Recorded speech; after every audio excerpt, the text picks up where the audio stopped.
Hey sailors, welcome to the crew. I'm Sailor Agenda, and this is my Let's Play of Rule the Waves 3 as the UK. In the last episode, we began in 1890, got our fleet sorted out, started building some ships, and accidentally stumbled into a war with France, which has just begun. Okay, that was fast. Well, it's August of 1890, and a colonial crisis has brewed up into a war between ourselves and France. I guess this means I'd better organize the fleet properly. And we're going to need to send a large force down to the Mediterranean, most likely. Let's see here. What is France's battle line? 9 battleships. Of which none, well, okay, most of them are these 2x13, 2x11 things. Not exactly spectacular. And these have 3x14. They all have a nice armor belt, though. So we're gonna send, like... We're gonna kind of send this second line here. The repulses... Or not... Oh, that's the Collingwood. The repulses are pretty bad. So I will send where's this guy? Oh, Southeast Asia. Okay. And we can recall the ones from Southeast Asia. We're going to send the repulses to Mediterranean.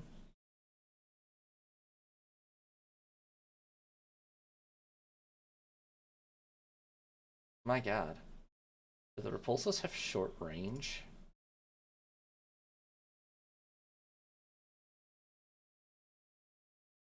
What manner of idiotic imbecile designed a short-ranged ship for the British bloody Empire? A nation which, of course, is known for never having to make strategic moves in wartime, since it's not like it owns territory in almost every corner of the bloody globe. What an incompetent dullard. At least the Collingwoods have a proper amount of range.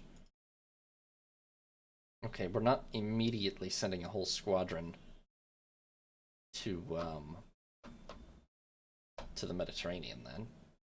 We can't really afford it. What I will do is I will dispatch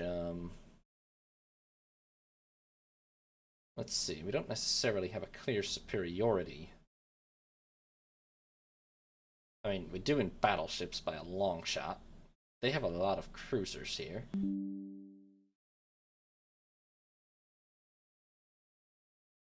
I will send... And we can recall... We have a pretty substantial cruiser force in the Mediterranean.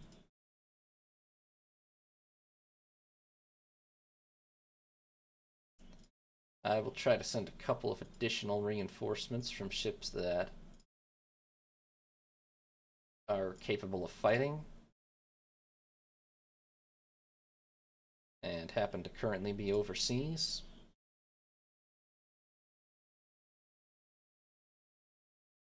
And perhaps that will be enough to get the situation under control. A lot of these are just kind of sitting around anyway. I mean, technically they're fulfilling foreign station duties, but, you know, whatever. This one can fight. Oops, no, no, no, no.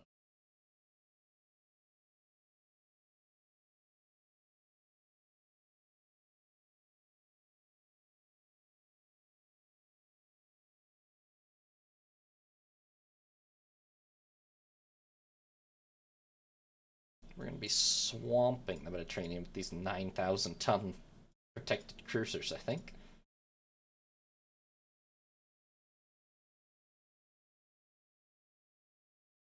Keep some in Northern Europe, of course. That should do for now. Oh, yes, and then we better initiate gunnery training. Honestly, night fighting and torpedo warfare Nobody really has destroyers yet. We're so early, so torpedo warfare is not that useful. It's just underwater tubes. Oh, trade protection.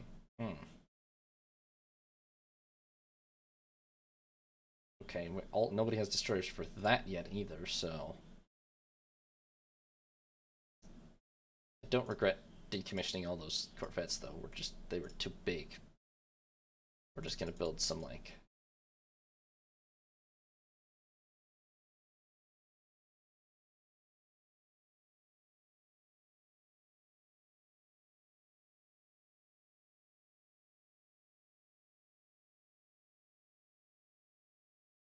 Yes, this fellow shall protect our trade most ably, I think.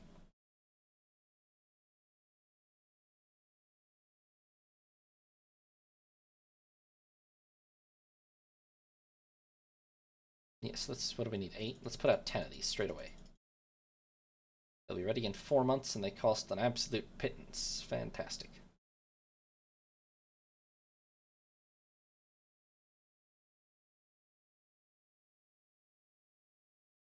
Yes, well... Okay, there are no... yeah. Uh-huh. Oh, they're gonna accept this one. Okay. Admiral MacIver. I don't know how good he is, but he exceeded command check, so I can rearrange my force and add 1 ship. Expected enemy forces, quote, 1 CL. Okay. Can I add an additional Collingwood class? Wow, I sure can. That's it, right? Yeah. But that's not bad. Good job, Admiral MacIver. So we will bring 3 battleships and 2 protected cruisers. I mean, unless the French, for no good reason whatsoever, generated a way larger fleet than you would reasonably expect, this should be easily under control. Okay, unidentified ships spotted.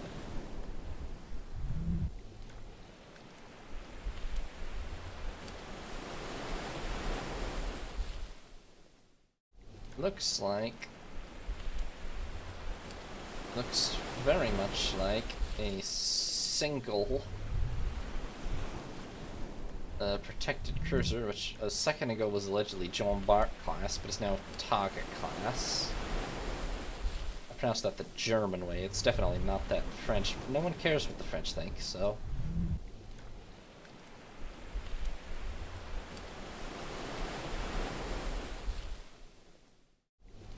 Let's see, 2 8-inch, 8 6-inch, 10 3-inch, if we're identifying it correctly now.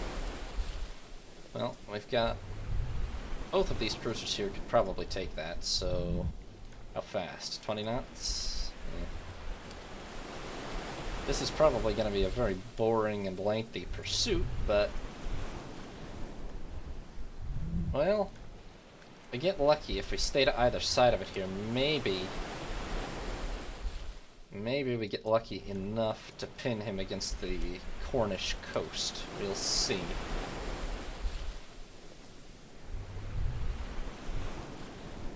We just can't let him slip the noose, you know? I don't know if this guy is another French ship or what he's or she's about, but we're gonna just keep with our current plan.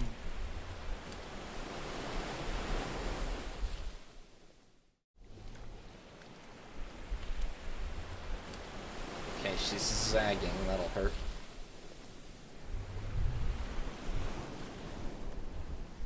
It must be almost... I was just about to say, we must be almost at firing range. Is that audio gonna be too much? Let me turn it down a little. I know for most of the last campaign there literally was none, but I've got that sorted. Okay, we are in firing range. Now it's just a question of... I mean, there's no way we lose unless they get a really lucky shot and blow one of our ships to bits or something. So, it's strictly... damn it. Not now. Come on. They are trying to dodge us. But they're gonna get run into the coast still on their current path. Yeah, they're way outside of my sight range, though.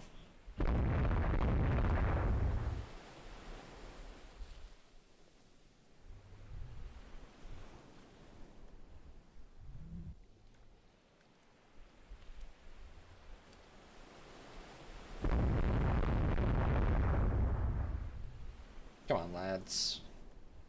Come on. The range is... Wait. We're back in visible range. Yes. Okay, give me back control. How did you lose a knot? Get back up to 20. Battleships, you need to instantaneously, at once, divert back in towards the coast. And you're still not going to make it. It's going to slip out between the coast and the battleships. Oh well. This kind of thing where it's just straight up chasing a cruiser and they're not objectively any faster, or you're not any faster than them, is usually pretty frustrating. It's just a matter of maybe getting a blind lock hit if we're lucky. And that's a lot more likely later on in the game when people have things like fire control and other such fancy schmancy tech. Okay, wait, hold on. This actually improves our chances quite a bit. He does seem to have run himself into a bay on the coast here rather than risk getting anywhere near our battleships, and as a result he is, or she is, I'm sorry, quite thoroughly pinned against the coast. That's not looking too great. If we can't get a hit now, we just don't deserve to.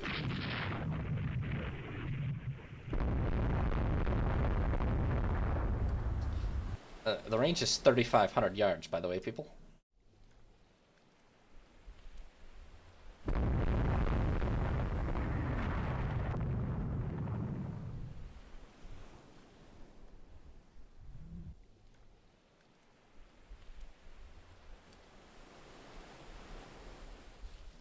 In fairness, aha!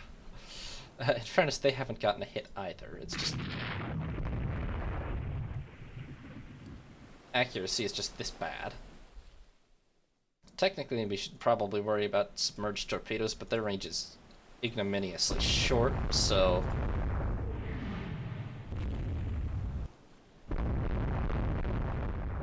I mean, we don't have any torpedo tech, and neither do they, so... And torpedoes just get exponentially...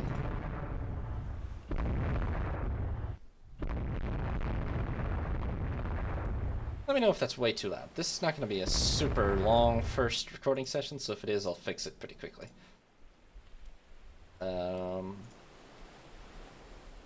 Torpedo tech gets exponentially better as time goes on. Well, technically only linearly, but like in a good way. So, at a high percentage.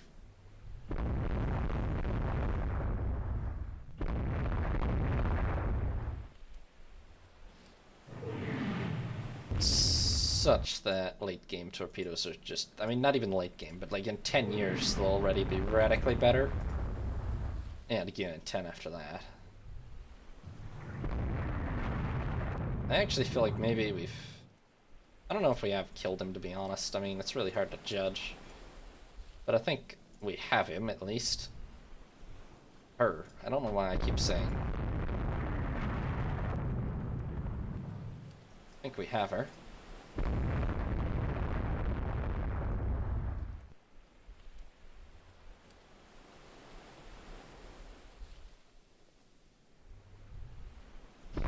Still can't hit worth a damn, but I think we have her.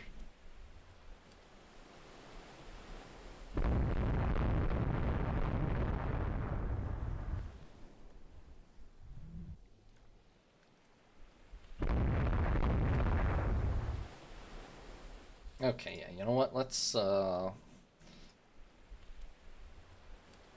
around and let's go to 0 knots. Just make sure we're at an underwater torpedo range, and then just bombard.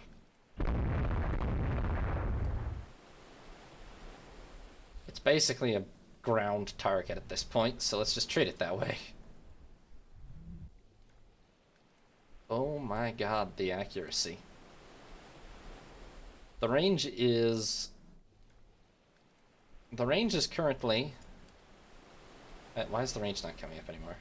Hello? What happened to my range readout? It should be here.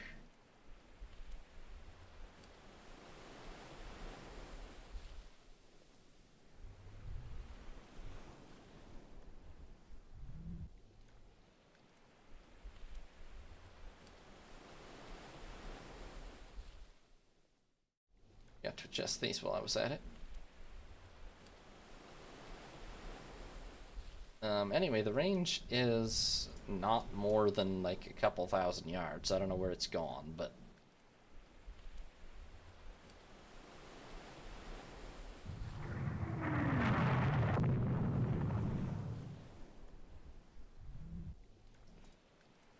all targets are stationary. Oh, and Revenge is on fire. There we go. We've done it. Alright, why don't we, okay, the fire's gone out. I was gonna say, let's steam around to Plymouth before we... That was another one of their cruisers that we saw over there. It didn't come for our convoy after we all sprinted off after the first one, though, so... Worked out. So, yeah, Abuk here was hit by... What, a 2 3-inch shell? Actually, oh, I see, 2 6-inch shells. 6-inch shell, an 8-inch shell, and 3 3-inch shells. Didn't really do much. Revenge was hit by 1 8-inch shell, which managed to start a fire, but we did put it out. And Suchet here, Suchet probably, 5,400 ton Tag class, Taj, screw French, who cares? Cruiser, we hit her exactly twice with the 13-inch guns after all that bombardment, along with some 6 and 8-inch and 5-inch shells, a couple of 4-inch even, and we sank her in the end. Pretty much took every bit of it. In fact, she only sank through progressive flooding towards the very end. But at least something, yes, one of these 6-inch shells from HMS Polaris caused salt water to enter her feed tanks, and that at least stopped her from getting away. So that's a good win to start. Oh, screw them. Well, that's what they've done, though. Their whole fleet has run off. All their battleships are in the Mediterranean now. And I guess I dare say we should probably just follow. Yeah? I'll leave the repulses to hold down the fort here. I will take this force and go to the Mediterranean. I don't need more cruisers than that. There should be quite a number gathering here already. Yeah, there's 9 light cruisers in theater and more on the way. So if France wants to do this over the, you know, France to French North Africa trade routes, I would be happy to oblige. Coastal bombard. Oh, great. They've all gone back up here now? Really?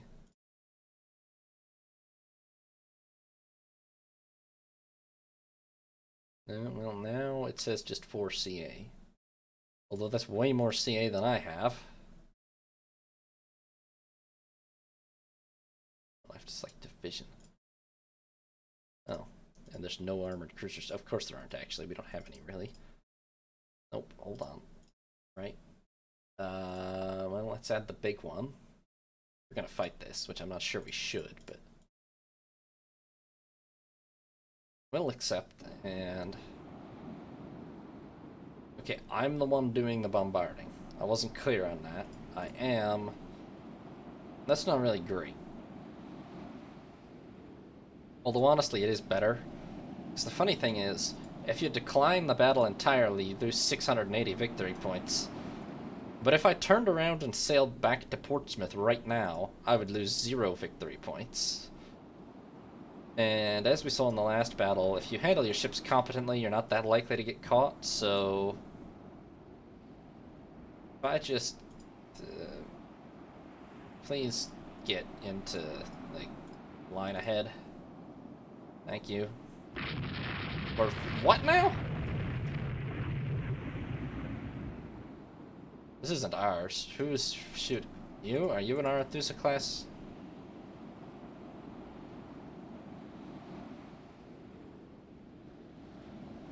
You're over there.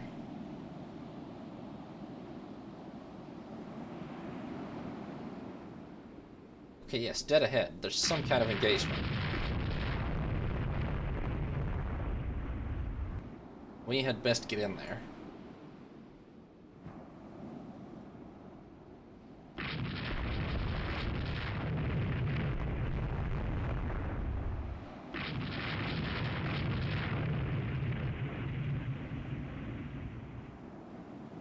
Also, something is firing at a coastal battery.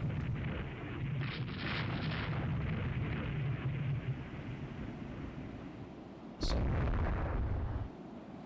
that leaves me quite confused, actually. Is it broad daylight?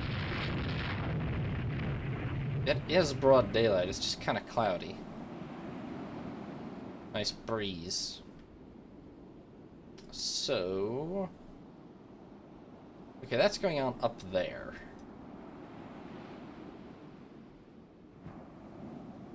Wait, where did my objective go? Oh, there it is. We keep that open, please? Thanks.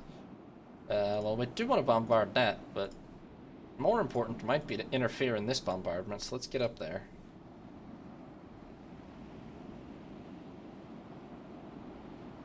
Okay. I mean, honestly, we can fight... okay, there's something right there. I mean, we have HMS Diadem, which is actually one of our less capable... like, many of our protected cruisers are heavier than this ship.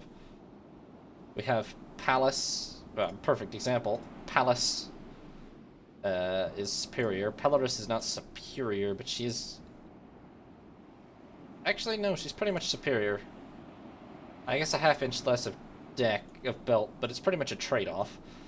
Pandora, the same, so... Pallas, Pelorus, and Pandora. HMS all, of course. And Diadem at Pallas is actually our leading ship power-wise. Okay, that's a transport. You know what, let's sink it anyway. Screw it. They're still bombarding that coastal battery. Oh, hello, sirs. That is 3 Deploy de l'Homme class armored cruisers.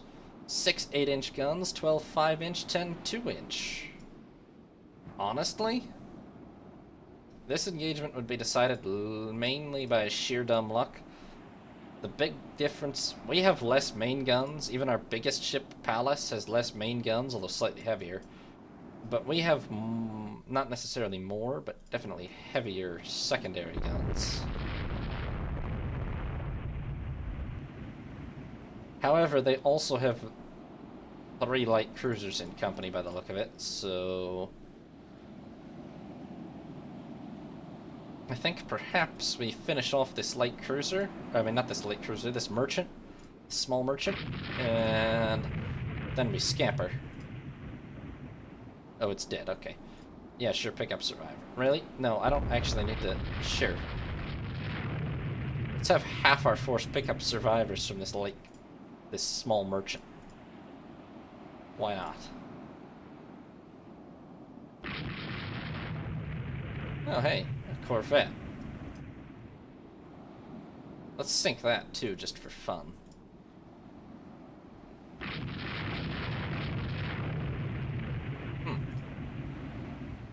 Several corvettes and such over here.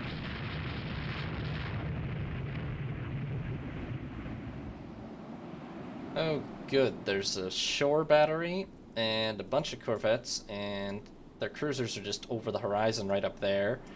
And Pandora has gotten lost.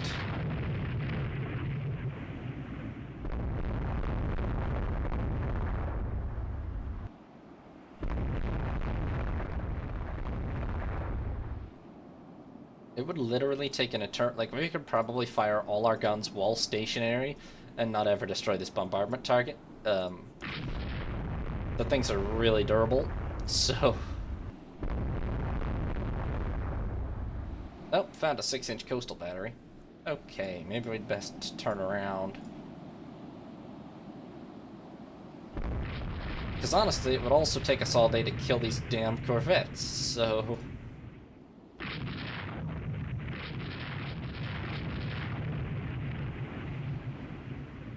Maybe let's see if we can pull off a good firing pass.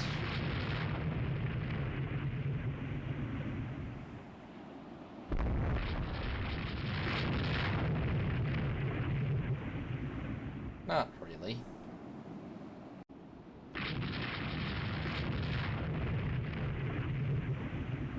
Oh, good. Pandora still hasn't reattached and is just wandering into hostile waters. That is joyous. Oh, you know what? She got one 8-inch hit and sank this patrol boat, so that's something. Can you just bombard, please? Like...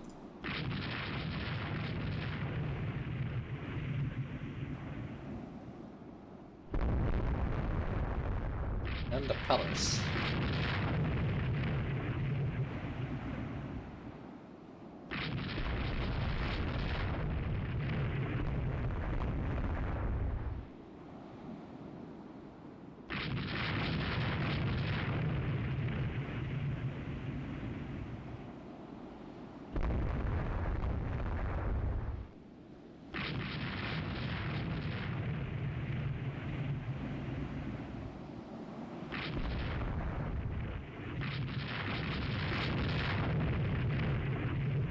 Yeah.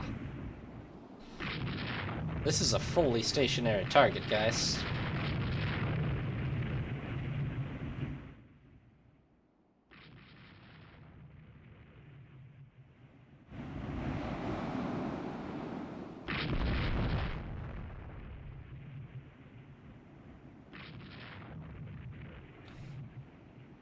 Fully stationary. Hello, who are you? I think that's just a merchant.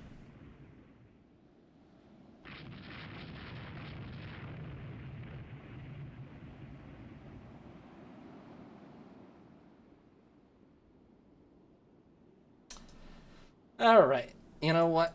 Back to Portsmouth. We literally just bombarded that target for several hours at a range of like 4,000 yards and maybe landed like 1 or 2 hits if we were lucky.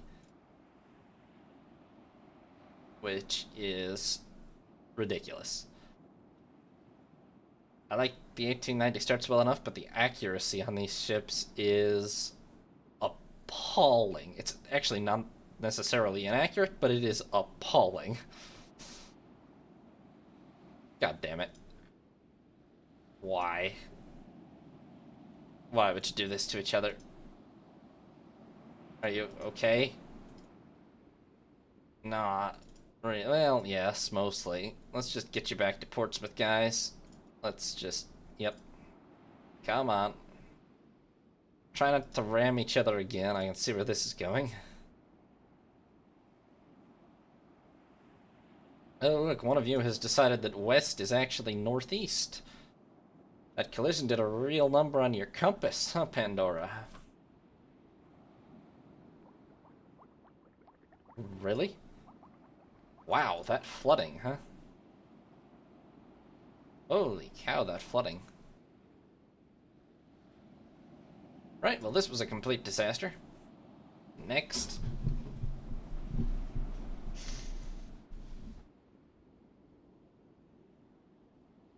I mean, it was fine. We were winning up until the ship sank for no reason. Are you also about to... Oh my god, you are.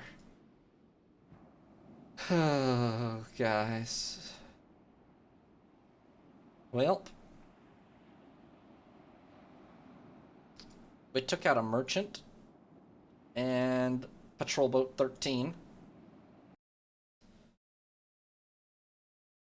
And we did land 12 hits altogether on this coastal battery, plus 12 more on the land target. Didn't destroy all of them. Honestly, didn't even do very much damage to either of them. And HMS Pandoris managed to ram HMS Palace and then sink because of it. HMS Palace barely survived. So that's great. That's fine.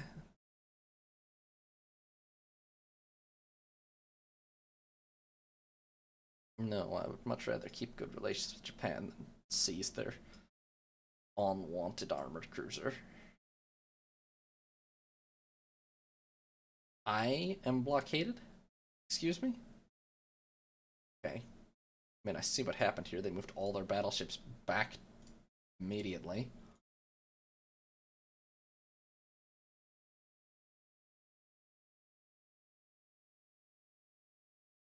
I will move straight back with mine, and that will solve that issue. Still surprised we're actually blockaded, honestly. I guess they got 5 and all their light cruisers, yeah.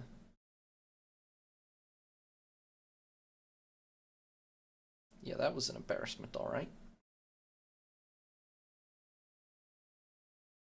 Well, it's midnight. I'm sorry this got started a lot later than I meant, but I'm gonna probably call it there for the first session. Get some feedback on this and all. But I will be back to stream more of this on, I think, Thursday. And then Pillars of Eternity, plus a couple of Opus puzzles probably on Tuesday. So for now, thank you all very much for watching. I hope you enjoyed. Hope you're all excited for this return of Rule the Waves 3. And I hope you all have a nice day. This is Sea Lord Janda, signing off.